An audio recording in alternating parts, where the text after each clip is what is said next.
The idea that we're getting closer and closer to the point where Republicans are saying, you know what, we're not doing a good job winning elections. So you know what, we don't win. We don't lose. We just won't lose anymore. We'll just say we're not going to count the votes. Or, we're going to prevent people from voting at all. And if they manage to somehow jump through all of the hoops, we're just going to throw their votes out or recount till we win. That is not democracy. Are you worried that that's where your former party is headed? Yeah, I am worried about that. I think this is all part of a big picture here. Politicians think almost exclusively in the short term, meaning the next election. And I think when they look to 2022, they saw that they don't have enough time really to change the direction of where things are going in this country, which is them losing in popular races across the country.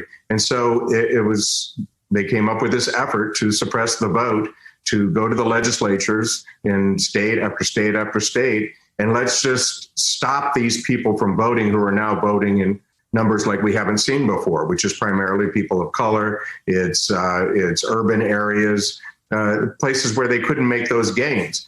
I just thought of something, Joy, when you were talking there. Back when I was Attorney General, Justice Breyer had been in office 1 year, and a couple of us got to talk with him, and we said, "Hey, anything surprise you in this last year?" And he had an interesting answer. He said, "You know, what's kind of surprises me is that we come out with an opinion, and everybody follows it. That's just the way it is, because."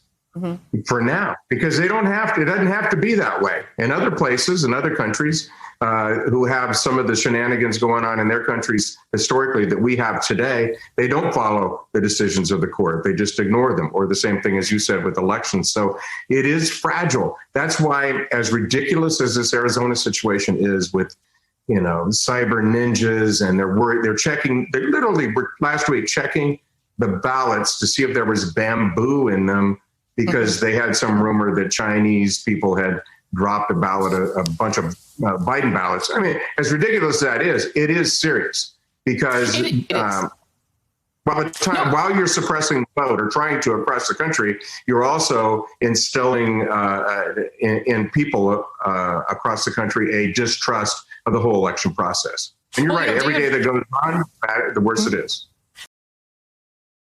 Hey, thanks for watching our YouTube channel. You should know that you can follow today's top stories and breaking news and catch up on your favorite MSNBC shows all in one place. Download the NBC News app today.